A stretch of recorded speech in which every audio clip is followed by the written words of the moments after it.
So the big question is this: how do small businesses like yours, who feel like you're doing all the right things and going to all the right events, reach the federal buyer in a way that helps you win more contracts? That is the question, and this is the place to get your answers. My name is Neil McDonnell. Welcome to the GovCon Chamber of Commerce.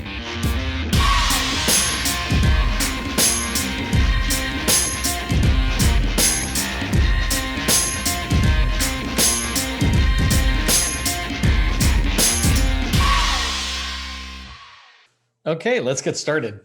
As most of you know, when you're trying to build a successful government contracting business, you got to start with subcontracting. And so today in this video, I want to give you a tip on how to identify potential prime contractors who would be a good teaming partner with you or for you. And I always tell you to aim in your size range. So if you're just getting out and you're making less than $1 million, then really you don't want to be targeting a company that's any larger than 10 million. You want to find those smaller range and offer them some of your services so you can build, and then you go after the companies that are up into the $25 million range and so on. And so today I want to talk to you about GSA. In particular, many IT companies, professional services companies, have GSA schedules one way or another. And this is not a training session on GSA, but if you think about GSA IT 70, or now it's called MASS, there's a lot of contract holders out there, and those are the folks I want to talk about. So let's go ahead and switch over to GSA's eLibrary page. And inside of here, I'm going to walk you through how you can identify particular vendors and find their contact information, et cetera. I want to do it really fast. It's not a training video. It's an introduction video of an area that you should go do. But I do want to tell you that GSA themselves advises this path. So it's not like I'm finding some sneaky way in to find a vendor's phone number and email. GSA is saying, if you want to subcontract, consider subcontracting with our prime contractors who hold these contract vehicles. So let's go ahead and take a look at this. This is the eLibrary page, and the part I want to point out here, let me see if I can zoom in, is right at the top where it says Contractor Directory. You can search for it, but more importantly, I like to browse, and so I'm looking at that category guide right here, and I'm going to walk you through this in just a way that I'm familiar with. So many of you know already that I'm an IT guy. All my businesses have been IT one way or another, and professional services. So I'm just going to stick with IT for a moment to give you the example, but understand that you could do this in logistics, you could do this in furniture. I'm going to stick to my area. So, okay, let's go ahead and click on the IT technology. And when you come in here, you get some options. And my next thing I want to do is whittle this down to what I'm looking for. And what I'm really looking for is either IT solutions or IT services. And I'm going to try two video tests with you. One I've walked through a little bit on my own before this video, just to make sure I'm giving you good guidance. And the other I want to try just on the fly, so you see what it's like even for me. So let's just go ahead and type in, or go to IT solutions is the one I'm really looking for. And in here, you'll see that these solutions, there's just a few of them, this category, and you can come in and learn about the multiple award schedule, but this category is very limited. You notice that there's not much in here. And when I look at this, I find exactly what I'm looking for, which is cloud and cloud-related IT professional services. Again, I'm just looking for vendors that are in that space. And so I'm going to click on here, and this one here, the 518-210 Charlie, matches that first one that says cloud. So I'm going to go ahead and click on it and push go. And now the results that come back are all the vendors that are saying basically that they sell cloud services to the government.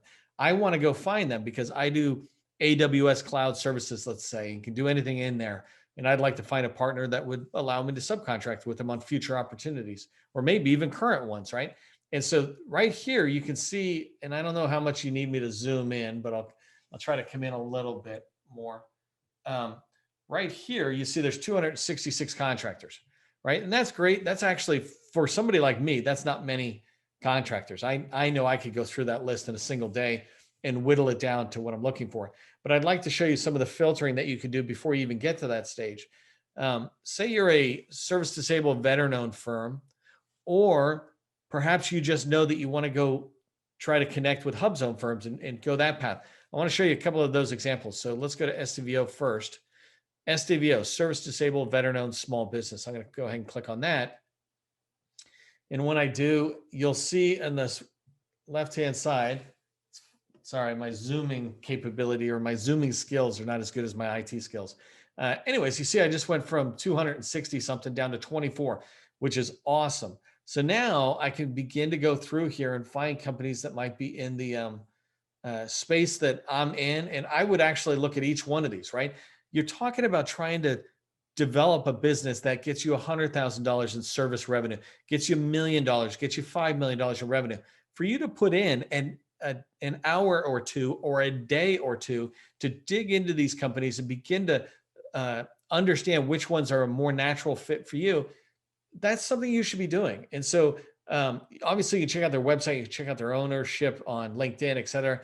But here, I just want to point out, let me get the headers here. If you come over here, you can see their price list. And that's one of my favorite things to do, partly because I get to see the prices and I make sure I'm in range with what other people are in. But more importantly, I can begin to understand what these companies sell. So let me go ahead and open this link. And the reason I say that as I'm opening this, and I don't know this company from Adam, but it's in the public. So, I'm sharing their information. But the thing about this is I want to see if this company is selling cloud subscriptions for 10 cents a license or something, or whether they're selling services. So I'm going to go through here really fast until I find something I want to show you. Okay, right here. This is perfect. The first thing I see out of the gate is that this company's got labor categories that match how I might be able to help them. And so I'm looking at cloud developer, cloud project manager. These are all beautiful. And I might know my own rates and go, hey, I could come in under some of these rates. And so I could be attractive to them. They could make a profit and I could get piece of business for teaming, et cetera. So I'm looking at these titles and this is beautiful. This is a great example. So I'm glad I pulled it up. Now, the next thing I want to see really quick, if they've got it, is job descriptions. I want to get a little bit more into it. So here's a perfect example, right? The cloud developer understands core cloud services, blah, blah, blah. I'm going to come down. Don't read this for a second. Let me scroll down so I find one that I really want to pop out. I'm looking for not director of infrastructure. Here you go. Let's call this architects are what I'm really looking for. And I'd probably get medium on the next level. This one, beautiful. So principal cloud solutions architect, right? Designs and deploys dynamically scalable, highly available, fault tolerant, and reliable applications on the cloud platform. That's the space I want to play in. That's where I'm trying to build a company in, let's say, right? And I can see the requirements that they have. When I go to talk to these people, I can now sit there and say, hey, we fit into these labor categories and we'll do well with you. Let me scroll back up here and give you just a little bit more. So on this first page, you might find some good information that'll help you find a point of contact. And let me just look really quick. They might not have it in here, but so there's some basic stuff. But let me go back here to the library. If I click on that person's name, now that I just did it, you saw that I was in a directory or a list of results. Now I'm in, and I'm hesitant to say this company's name because I don't know how they say it, but let's call it addicts for this. That's funny, addict. Maybe I'm an addict. But I certainly love this company's direction, right? I would definitely reach out to them. But right in here, you can see at the top, I can see they're based out of Alexandria, and I can see the point of contact's email and phone number. And what would be great is their name. So this side is just the government side. That's funny. I'm not seeing their name, but I could go do the research in that company to find out who it is. And I just pick up the phone and call them and say, hey, I was looking at your schedule. I'd like to talk with you. Go look at other videos I have. I talk about how to make a cold call into a company like this. Another thing that I would do, just to give you guidance, is I would take a look at this company. If I take this and I put it into dsbs, and I come down here, and I know I'm going fast. You can always pause the video to see what's here. But if I just pull up the dynamic small business search, which is their small business profile, which I always say is the most important thing out there. Okay, for some reason it didn't show up, and that doesn't make sense. It makes me feel like I did something wrong. And I know what I did. I have a cage code in there. So I didn't clear that cage code field, and that's why it didn't work. Anyway, so when I pull this up, I'm able to do a little bit of research on them, and I can quickly look technology and solutions, AWS cloud. That's the space that I'm playing in theoretically. We do a lot of work. I'm going to take a look at these guys. So William Millard, if I go back and look at this email address, okay, that's not that person, but it doesn't matter, right? That's one point of contact, but I got to tell you, this is the person I'd be calling. William Millard, good chance they're the owner, certainly the president, and there's a handful. It looks like a family business, which is awesome. But I would call William or Bill, whatever his name is, and try to begin to talk with him. The reason I'm bringing you here though is to show you that you can come in and learn a little bit more about this company and whether they have any designations, what they say about themselves. Here, I'm looking at a lot of the activity they do. What I don't want to do online, I can kind of do it here. You can see the growth of some of the stuff they've done, $25 million contracts. These guys are doing great. They're doing a lot of good stuff out there. It looks like they haven't updated this recently, but a lot of good stuff. And I expect that they're still continuing to grow. So I'm able to see all this right away. I don't want to go too far because I've got a lot of other videos on how to build the relationships, but you saw what I did, right? I went in here and I looked for an opportunity. Let me back up 2 spots. So I looked for an opportunity in the cloud side, and I'm going to do another example in a minute, but the cloud side, and I found somebody I liked. I came and took a look at their contract with GSA. Everybody is GSA contract holder. This information's out there. It's awesome research for you. So I looked at that, and then I identified somebody to call by using DSBS. That's it. I mean, that's the quick way. I can sit there and keep talking on this video, right? And talk to you about it. But I really want to encourage you to come in and look at the companies that might fit your spot. Look at that. It's 24 contractors say they do cloud for service disabled. But if I whittled this down more and said, I'm really looking for a hub zone firm. Let me just make sure. If I did hub zone firms, we've got 2 contractors. Okay, so only 2 in the entire country, it looks like, that are both service disabled and hub zone. And the reason this is important, just to tell you, is imagine if my company is a service disabled veteran-owned small business, and I team up with these guys, and they get a set aside for SDVO. Well, whatever I do with them will count towards their 51% for similarly situated entities, and you can go look that up. But because we're both SDVOs, we both count towards a 51%. It means this company still has the ability to give 49% away to maybe a large who's coming in helping us go after a much larger contract. And the reason I like Hub Zone is because if you can ever get an opportunity to go full and open, and let me show you, trying to figure out how to clear this. It's funny, I'm missing this one little thing about clearing, but oh, it's probably over here. X and X. Let me just show you this, guys, really quick. And I know you can't see it, but I can, so don't worry about it. I'm just going to go to the bottom where it's Hub Zone and choose Go. Okay, so for cloud, there's only 17 contractors in there who are Hub Zone certified and cloud. And the reason this is important to me is because if I'm a little larger company looking for teaming partners, say I'm in the $2 to $5 million range, I would like to go after opportunities that are full and open. If you can get a company or an opportunity to be full and open, that's a larger opportunity, and then come in with a Hub Zone firm, then you're able to sit there and get a 10% price preference in there, drop a $10 million contract by $1 million in price. And I know I'm spitting that out fast. And if you're a Hub Zone, you're the ones who need to learn about this. But the idea is with Hub Zone firms, you might be able to find some dropping down on the rate or discounts on the rate without you having to sacrifice your own personal rates in there. Anyways, there's a lot of other activity you can do in here. You can download this stuff and do the research offline. I want to show you one more, just backing up, and I might actually just go to another category altogether so it's not in IT, just to be fair to you non-IT folks. Backing it up. Okay, so one of the ones I was looking for, let's try transportation and logistics services. And if you click on this, you'll see it's got, let's take automotive body maintenance and repair, which is something I did growing up, but sure don't do it for business.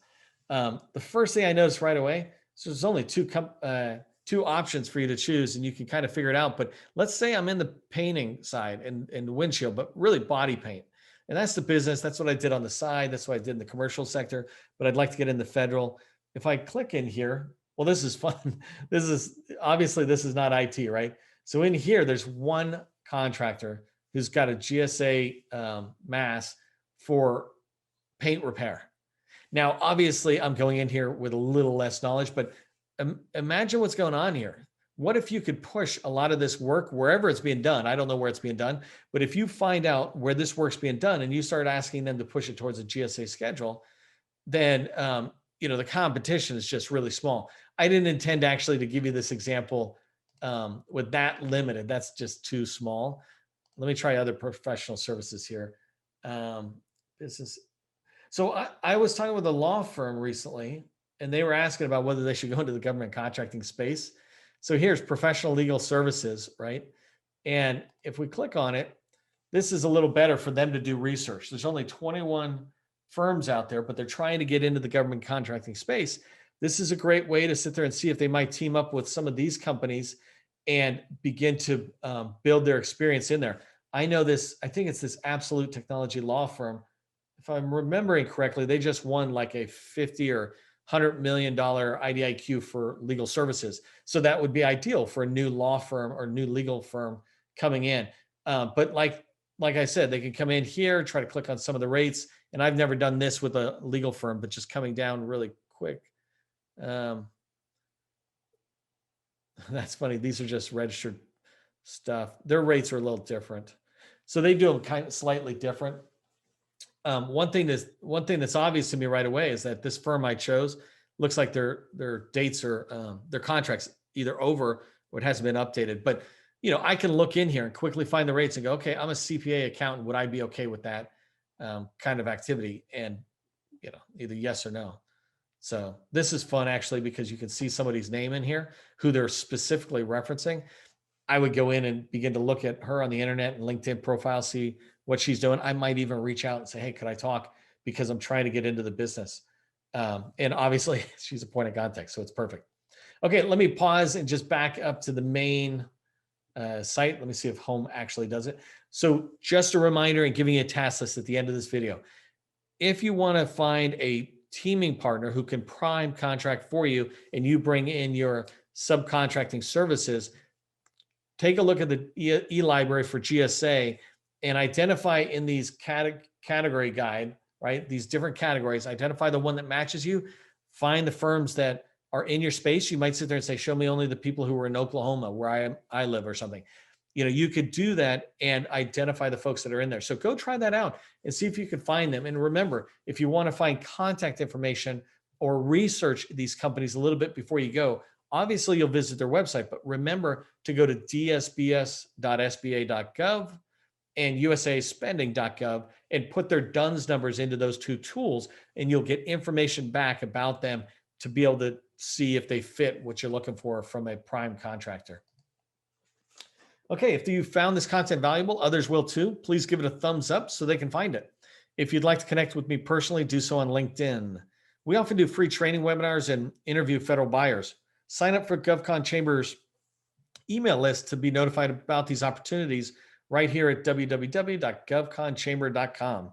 Finally, please consider becoming a sustaining member of the GovCon Chamber of Commerce. Help us bring you great content like this for $1 a day. I'm Neil McDonnell, wishing you great success.